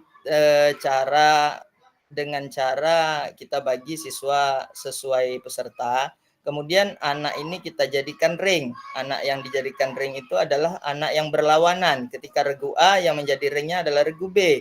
Ketika regu B yang menjadi ringnya adalah regu A. Mereka akan berusaha menangkap. Ya, di situ kita dapat dalam pemodifikasian ring tadi, siswa tetap melakukan shoot ke atas dengan cara mengoporkan bola kepada temannya sendiri. Nah, seperti itu Kak Putra. Oke Kak, itu bagus seperti itu. Hanya saja nanti dalam penilaiannya Kak, kriteria menentukannya penilaiannya itu nanti yang agak sulit Kak. Jadi agak rancu gitu Kak, proses untuk penilaiannya Kak gitu. Terima kasih Kak. Oke, baik, terima kasih. Kak Marsudi gimana Kak Marsudi? Ya, sebenarnya nggak ada yang salah Kak Gus. Betul kata Kak Dikin, betul kata Kak Putra. Cuma nih pemahamannya sebenarnya itu tadi kan pemerintah udah membuat CP-nya sama, TP-nya berbeda-beda. Jadi tadi tergantung ke sekolah masing-masing. Kalau sekolah itu mempunyai sarana dan prasarana yang lengkap, ya tujuannya bisa lengkap. Nanti yang ada yang tidak memiliki sarana prasarana bisa nanti dia merubah materi yang lain tentang sama-sama bola besar, seperti misalnya di kelas 6 itu kalau kurikulum K13 kan itu kelas 6 materi kalau saya itu bola basket. Tapi kalau karena tidak ada lapangan basket, bola basket, kita bisa menggantinya permainan bola besar yang lain sesuai dengan tujuan pembelajaran apa tadi yang kita lengkapi dari sarana prasarana yang ada di sekolah kita.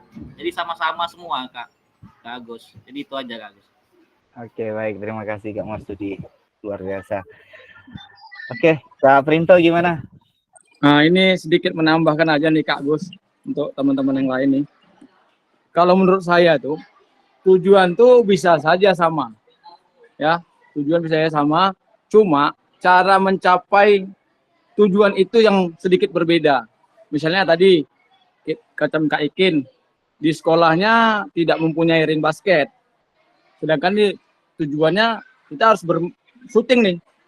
Berarti kan harus kita cari ring, kita modifikasi cara pengambilan syutingnya. Nah, mungkin itu aja Kak Gus. Tujuan sama, cara mencapai tujuannya aja yang berbeda-beda. Tergantung sekolah masing-masing. Nah, begitu Kak Gus. Oke, baik, terima kasih Kak Berarti Printo. dimodifikasi lah Kak Printo ya. Ya, setuju. Ya, makanya saya bilang tadi sama seperti tujuannya kita bisa kuliah sama. dulu. Hah? Ya sama kita kuliah dulu, kita harus pandai memodifikasi suatu permainan. Itu. Siap. Makanya itu Cok yang aku ragukan, antara tujuan ini kayaknya apakah memang harus sama enggak, karena pencapaian materi itu kan apa yang kita harapkan.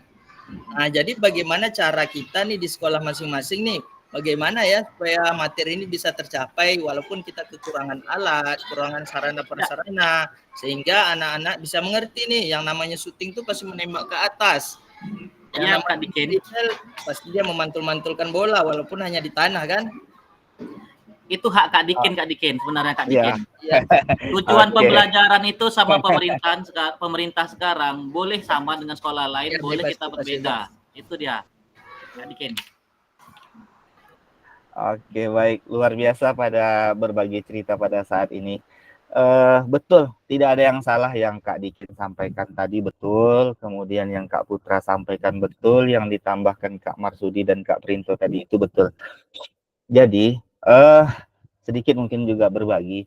Jadi yang diajarkan oleh Kak Dikin modifikasi yang dibuat tadi itu sama seperti modifikasi yang saya buat pada permainan basket di kelas 8 SMP pada saat pertama kali tatap muka di semester awal pada bab 1. Karena permainan invasi pada kelas 8 itu adalah permainan bola basket terlebih dahulu.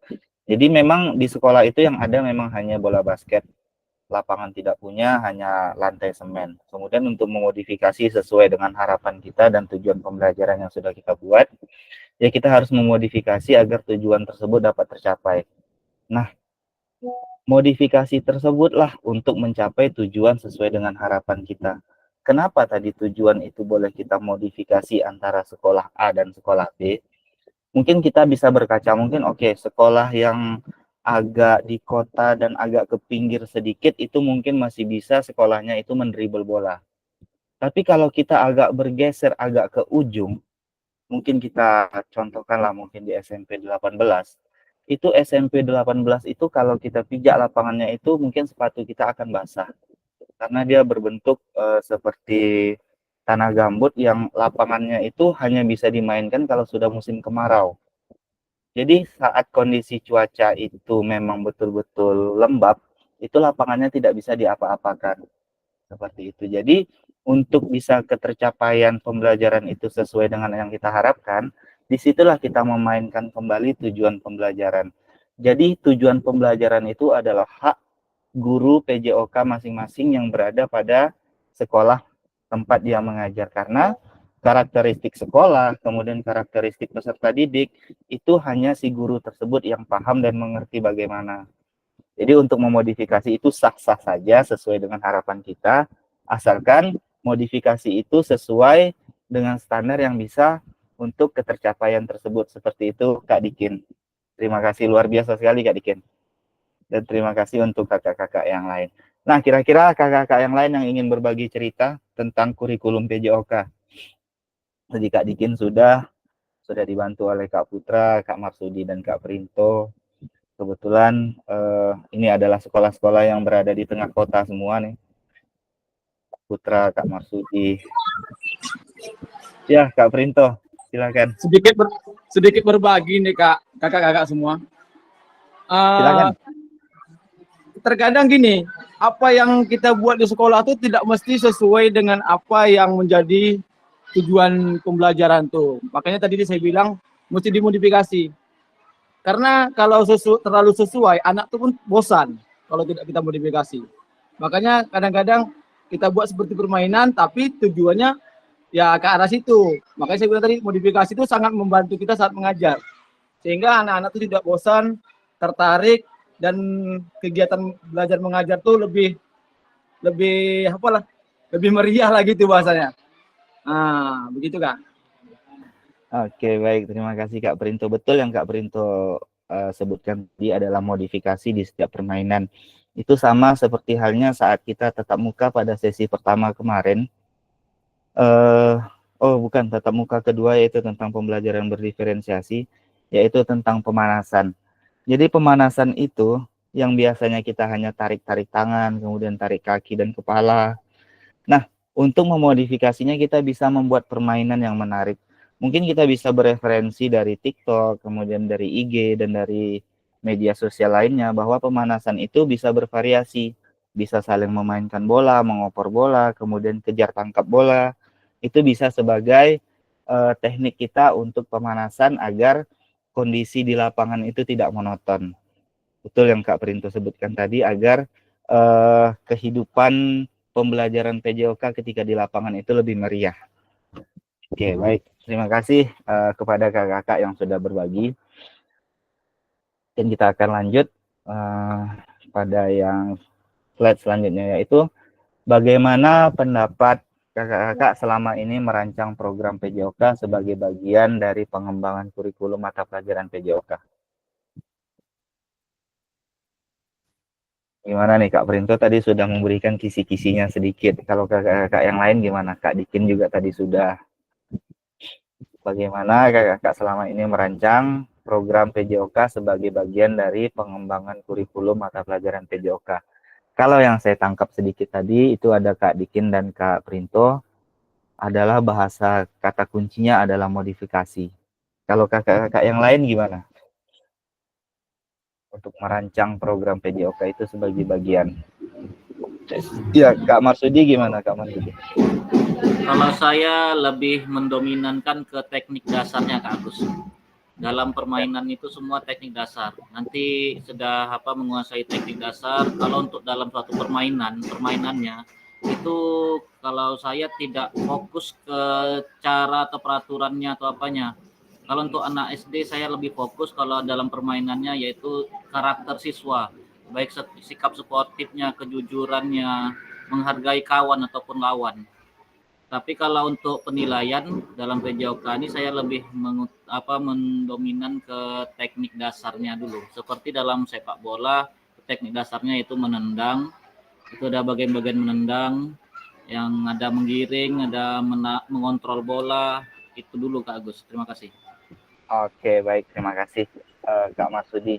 Dimana kalau Kak Marsudi itu teknik mengajarnya untuk merancang program PJOK itu adalah memberikan pengajaran agar peserta didik tersebut paham terlebih dahulu bagaimana teknik dasar pada pembelajaran materi-materi tertentu. Oke, baik. Terima kasih Kak Marsudi. Kakak-kakak yang lain ada lagi? Oke, baik. Kita lanjut ke slide selanjutnya. Yaitu apa saja yang selama ini kakak-kakak anggap menjadi suatu yang bernilai untuk dipelajari murid di kelas PJOK. Gimana kakak-kakak? Apa saja yang selama ini kakak-kakak anggap menjadi suatu yang bernilai untuk dipelajari peserta didik itu pada pelajaran PJOK? Gimana kalau Kak Marsudi nih? Ya tadi seperti tadi yang bilang, kalau saya yang bernilai itu yaitu karakter siswanya dalam pembelajaran PJOK. Jadi dengan pembelajaran PJOK ini kita dapat membentuk karakter siswa yang sehat lah gitu kan, seperti dia sportif, jujur, dia bertanggung jawab, disiplin. Habis itu dia dapat menghargai lawan, baik kawan, tidak saling membuli atau mengolok. Jadi menerima kekalahan atau kemenangan itu harus kita bentuk. Itu yang harus sangat bernilai dalam pelajaran PJOK nih Kak Agus. Terima Berarti kasih. berjiwa fair play lah Kak ya, berjiwa sportif. Betul Kak Agus. Oke, baik. Terima kasih Kak Marsudi. Kak Wandi gimana Kak Wandi? Ya, kalau menurut saya Kak, semuanya bernilai Kak. Baik karakter, baik keterampilan maupun pengetahuannya. Karakter bagus, pengetahuannya nggak ada, keterampilan nggak ada, susah juga. Jadi semuanya bernilai kalau saya Kak. Pengetahuannya bernilai, keterampilannya bernilai, karakternya juga bernilai. Jadi tiga itu semuanya bernilai bagi saya Kak. Oke, luar biasa. Terima kasih Kak Wandi dan Kak Marsudi. Sama-sama. Ya, Kak Dikin, gimana Kak Dikin? Kak Putra, sorry. Gimana, Kak Putra?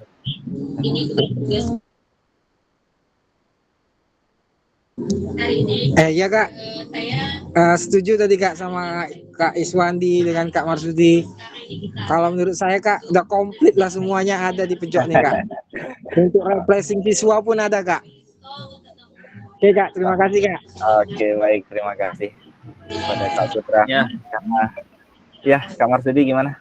ya itulah dia dalam guru PJOK ini semuanya lengkap Kak Agus. Makanya apa-apa yang kejadian di sekolah nih guru PJOK yang dicari. Di situ ada BK-nya, kemudian ada kesiswaannya, lengkaplah semua di situ Kak Marsudi ya. Betul Kak Agus ya. Oke, mantap. Oke, kita lanjut ke yang ketiga, yaitu bagaimana kakak-kakak mengintegrasikan itu ke semua dalam proses pengembangan kurikulum pada mata pelajaran PJOK yang sekarang berlaku. Nah, gimana nih dari kakak-kakak sebutkan tadi, di situ ada karakter, kemudian ada sportivitas, ada fair play. Gimana kita menerapkannya dan mengintegrasikannya pada pembelajaran PJOK? Silakan, Kak Masudi. Terima kasih Kak Agus. Jadi kalau dalam pembelajaran kurikulum sekarang ini, saya setelah memberikan materi teori di ruangan, dan tadi seperti Kak Putra mengatakan tadi, melihat video cara pembelajaran, cara permainan tersebut. Jadi anak-anak itu kita kasih kebebasan dalam bermain, silakan bermain, nanti di akhir baru kita jelaskan tentang yang kesalahan-kesalahan peraturan. Jadi kita cuma di situ fokuskan kepada peserta didik setelah dikasih kebebasan dalam bermain. Itu tadi dalam membentuk, yang saya nilai itu bukan bagusnya dia bermain, sempurnanya dia bermain, tetapi tentang karakter dia tadi. Dia dapat membentuk jiwa yang sehat, tubuh yang sehat, yang sportif, yang tadi fair play ya kan, yang jujur. Itu dia dalam saya masukkan dalam materi kurikulum saat ini Kak Agus. Terima kasih. Oke, baik. Itu luar biasa, berarti ibaratnya kita memasukkan itu, kita beri kebebasan terlebih dahulu kepada peserta didik, kita lihat, kemudian kita cermati apa yang dilakukan. Nah, setelah di akhir jam, baru kita akan kumpulkan dan kita refleksikan lagi bagaimana yang sebenarnya itu. Seperti itu Kak Marsudi kurang lebih ya? Betul Kak Gus. Oke, baik. Terima kasih Kak Marsudi atas tanggapannya. Nah, ini dia 6 faktor yang mempengaruhi pengembangan program PJOK. Yang pertama yaitu ada kebutuhan dan karakteristik peserta didik, kemudian ada konteks masyarakatnya, kemudian ada waktu, ada alokasi jam pembelajaran, kemudian ada cakupan dan tahapan, dan yang terakhir itu ada teknologi yang akan berdampingan erat pada proses pembelajaran kita. Mungkin pada pembelajaran SD itu untuk waktu pembelajarannya adalah 3 kali 35 ya, Kak Marsudi, Kak Diken ya. Untuk Betul Kak Gus. Oke.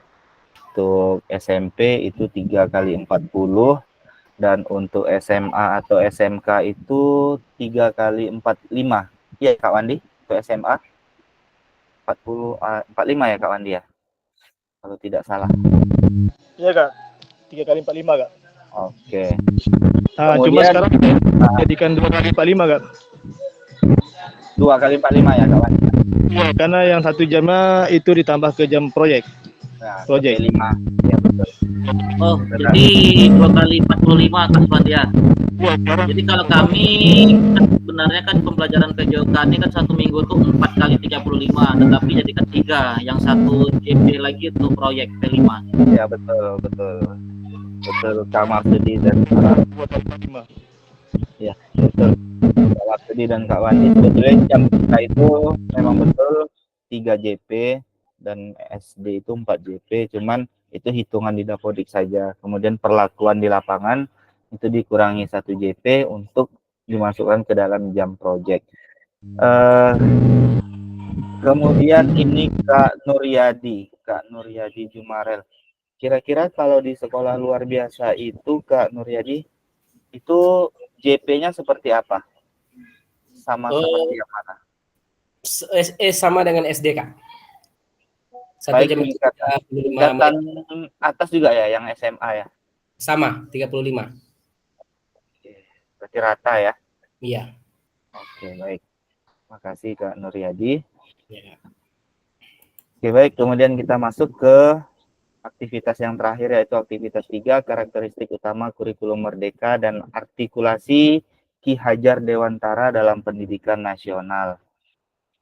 Ki Hajar Dewantara itu sendiri adalah bisa disebut sebagai bapak pendidikan, karena Ki Hajar Dewantara itu telah mengalami perkembangan yang signifikan pada pembelajaran dan pendidikan sejak zaman kolonial hingga era modern di tengah dinamika ini. Kemudian pemikiran dan kontribusi Ki Hajar Dewantara itu menjadi pilar penting dalam menyusun visi pendidikan nasional yang inklusif dan progresif, di mana pada filosofi Ki Hajar Dewantara, yaitu visinya tentang pendidikan itu bukan hanya sekedar transfer pengetahuan, tetapi juga membentuk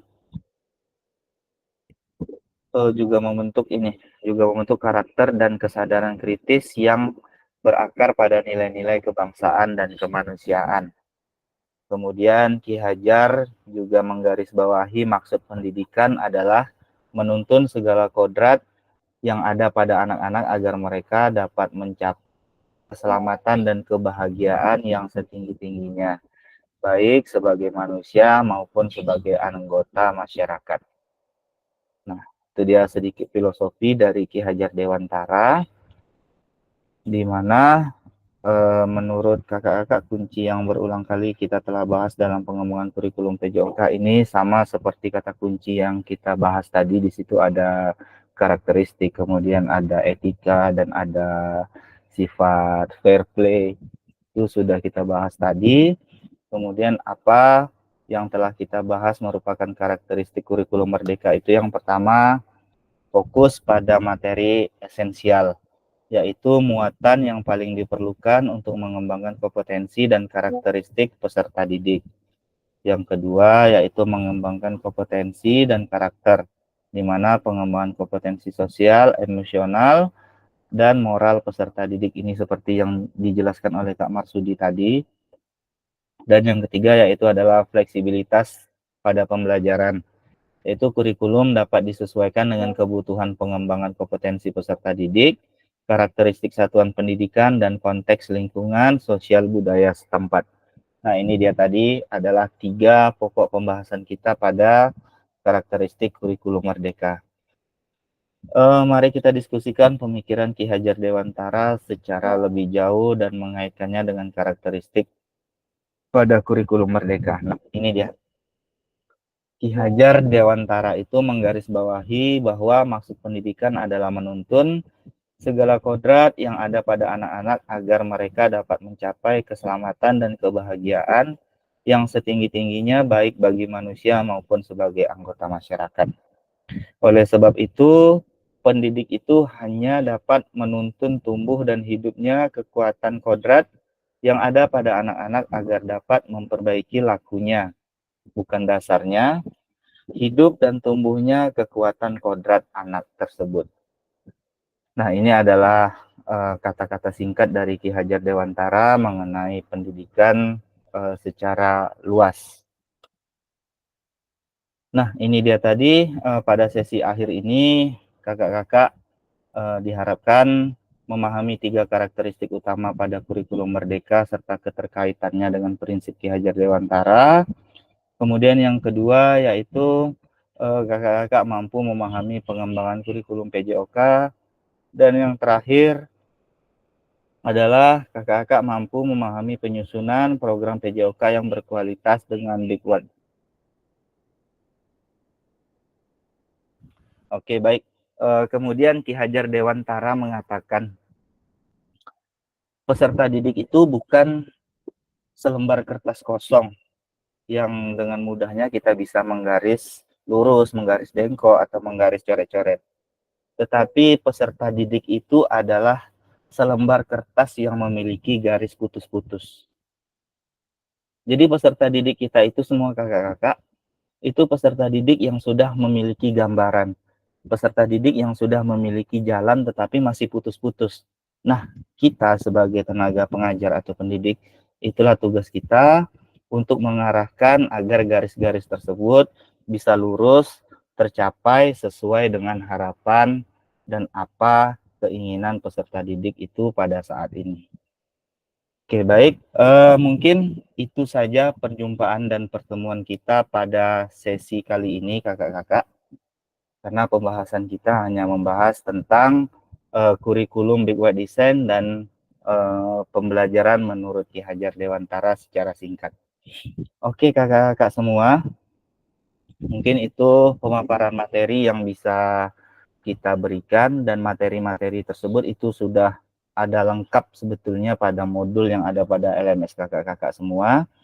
Jadi kakak-kakak nanti bisa membuka modul tersebut pada LMS kakak-kakak dan sambil mengerjakan tugas-tugas mungkin yang masih belum terkerjakan sampai saat ini. Jadi ini pada setiap akhir, jadi kita modul 1.1 itu masih 1 kali pertemuan lagi pada tanggal 17 kalau saya tidak salah. Bukan, pada tanggal 17 di hari Kamis itu kita ada 2 JP juga membahas modul 1.6. Jadi setelah itu nanti kita baru habis modul 1. Modul 1-nya baru kita habis pada hari Kamis. Ya Kak Wandi, silakan. Apa Kak, mau nanya Kak?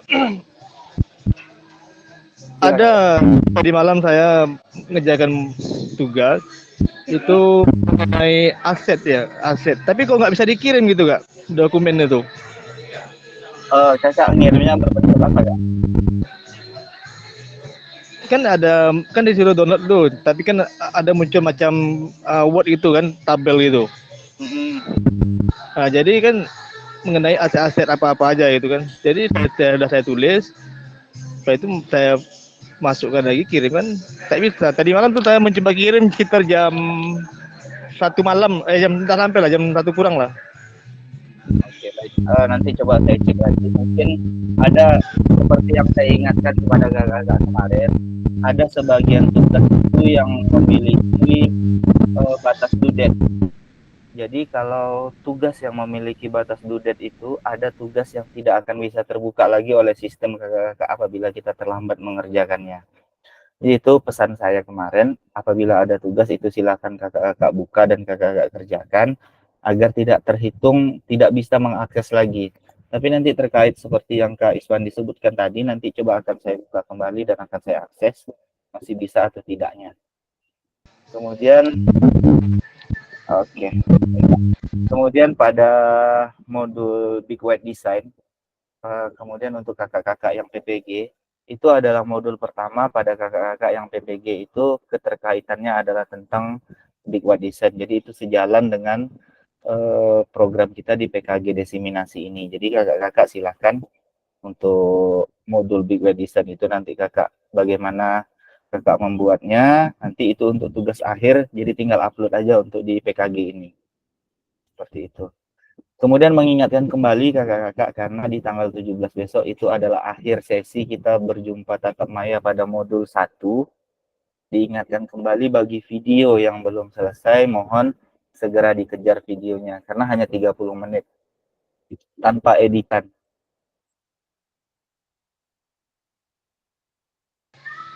Sampai tanggal berapa tadi Kak video?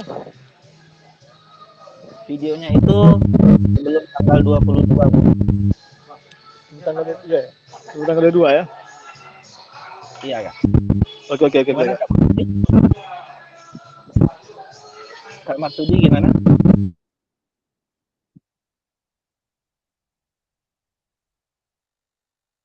Kak Agus, Ya. waktu kita tatap Gimana? muka, Ya, tatap gimana? muka itu kan saat ANBK pula tuh Kak Agus. Betul. Tanggal 28 Jadi ya? iya 28 ku ANBK sampai 4 hari Kamis. Gimana tuh Kak Agus? Itu juga yang menjadi pertanyaan dari sebagian peserta desiminasi dari daerah lain seperti Siak dan Rohil. Itu nanti akan didiskusikan kembali oleh PGP dan pihak dinas terkait bagaimana solusinya. Ya, soalnya kan guru PJOK ini kan serba bisa kan. Jadi teknisi, jadi apa? Oke, baik. Siap Kak Marsudi. Itu nanti akan kita infokan bagaimana kelanjutannya Kak Marsudi. Siap Kak Agus, terima kasih. Oke, baik, sama-sama. Baik kakak-kakak, silakan nyalakan kameranya kakak-kakak. Kita masuk ke sesi dokumentasi. Ini bisa mengambil kesimpulan dari sebuah cerita. Oke, baik. Kak Printo, arah ke sini Kak Printo. Kak Printo. Oke, mungkin suaranya terlalu kecil. Oke kakak-kakak, Kak Nopi Satria, boleh hidupkan kameranya. Oke baik, silakan berikan senyum terbaiknya. Kita akan melakukan sesi foto. 1, 2, 3. Oke, baik, sebentar. Saya akan kirim.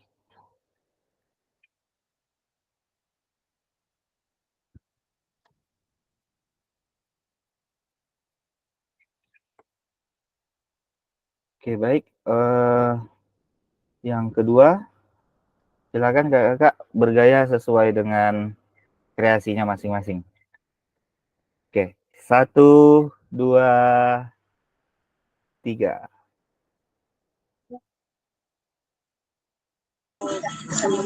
Terima kasih Kak Agus. Oke, sama-sama Kak Putra. Sebelum kita akhiri, silakan Kak Dikin tutup dengan doa, Kak Dikin. Baiklah, terima kasih buat kawan-kawan semua sudah hadir di meeting kita pada pagi hari ini. Untuk menutup acara pada pagi hari ini, kita harapkan apa yang kita dengarkan dari Kak Agus bisa menambah ilmu kita. Saya ucapkan terima kasih. Kemudian kita berdoa menurut agama dan kepercayaan kita masing-masing. Berdoa dimulai.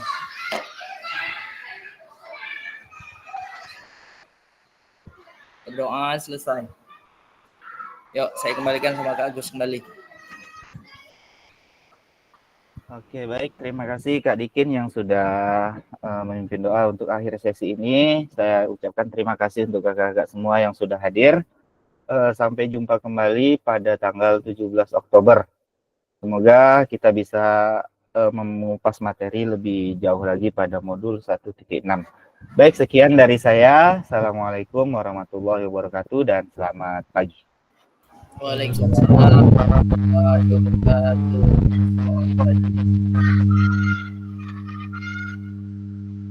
Oke, kakak yang mau live sudah boleh.